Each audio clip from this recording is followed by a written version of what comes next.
بسم الله الرحمن الرحيم. أفلح من ذكر الله، لا إله إلا الله، صلى الله على النبي. اللهم صل وسلم وبارك على سيدنا محمد.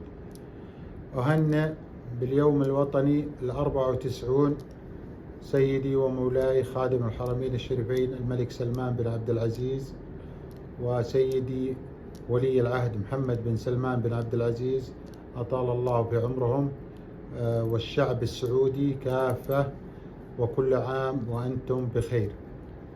عندي قصة إن شاء الله أنها تنول على إعجابكم ورضاكم بإذن الله، ولا تنسونا من لايكاتكم وإعجاباتكم. هذه قصة أخوي تركي وأختنا طيف، حبوا بعض، وكل واحد من قبيلة، طبعا مو من قبيلة واحدة. حبوا بعض وتزوجوا وعاشوا طال عمركم حب وسعادة 8 سنوات.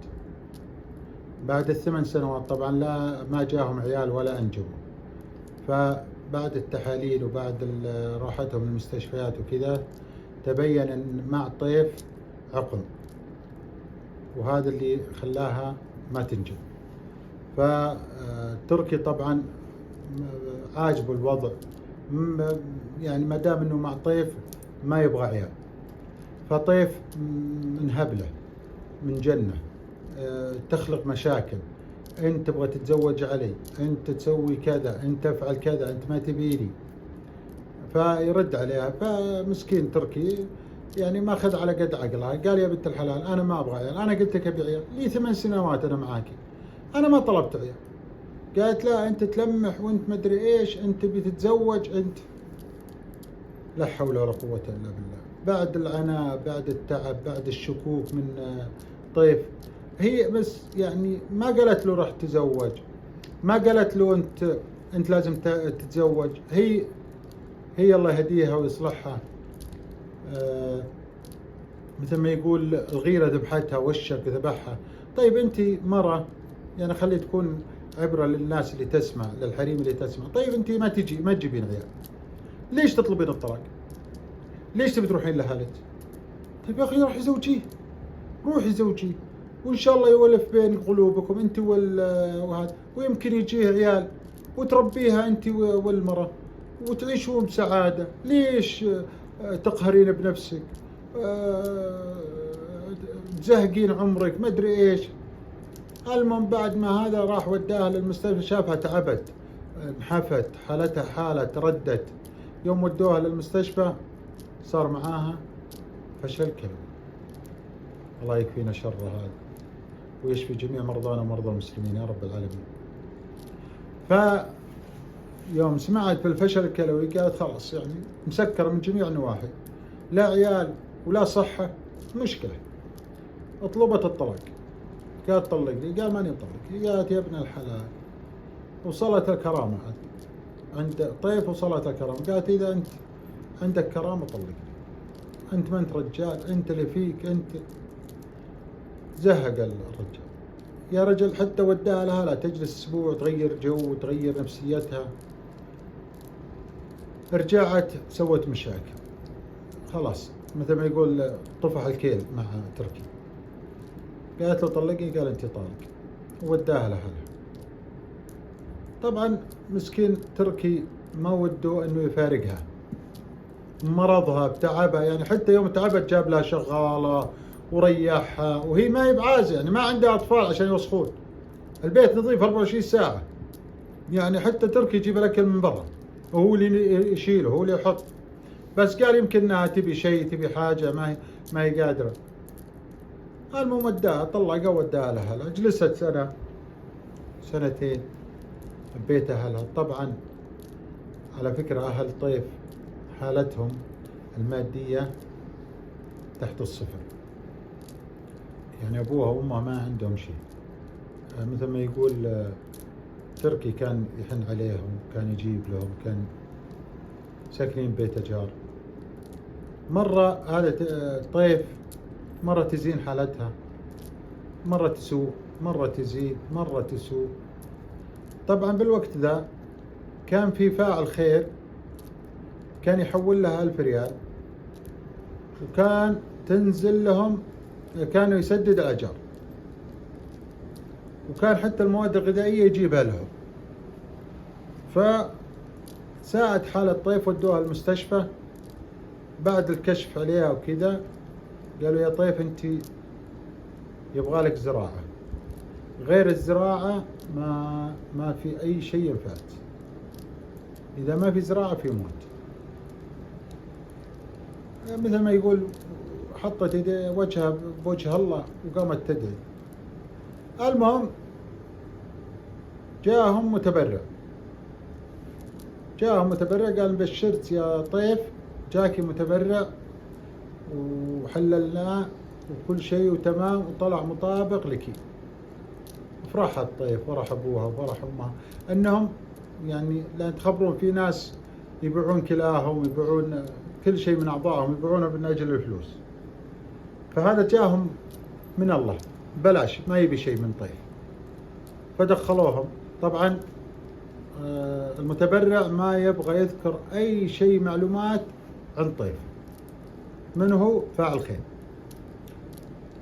شالوا العملية، سووا العملية وشالوا الكلى من المتبرع ذا وحطوها طيف. خلصت العملية، نجحت العملية 100%. طلعت طيف وزانت أمورها، جلست بعد العملية 1.5 سنة، ولحد الآن الأمور طيبة، والحوالة تجيها والمكتب يوديهم الوصل. تم سداد الأجار من فاعل خير، رفض ذكر اسمه. المواد الغذائية تجيهم، هذا شهريا، هذا ما تنقطع. بعد 1.5 سنة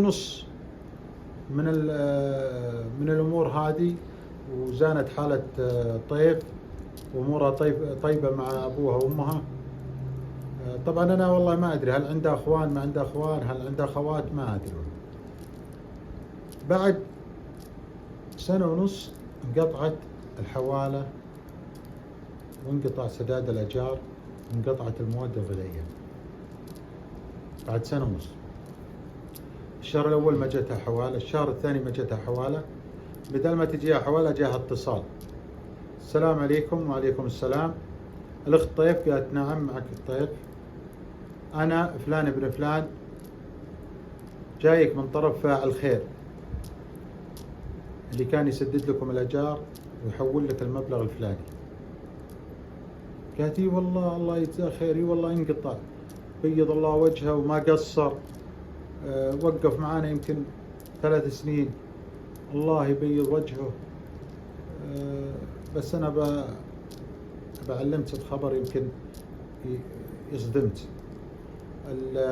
الرجال فاعل خير قبل 2 شهر سوى حادث وانتقل إلى رحمة الله. هذا اللي انتقل إلى رحمة الله واللي كان يحول لك ويسدد الأجار هو طريقك تركي. طبعا يوم سمعت طريقها تركي وقال لها طبعا قبل لا يقول لها تركي قال لها واللي تبرع لك بالكلية هو رحمة الله عليه طريقك تركي. طبعا الفاجعة والصدمة لأختنا طيف، صرخت: تركي؟ شلون؟ كيف؟ قال بحادث مروري، صار معه حادث مروري قبل 2 شهر وتوفى، وكان ما حد يدري من هالناس إلا أنا، عشان لو سمح الله صار شيء عليه ولا شيء أخبرت.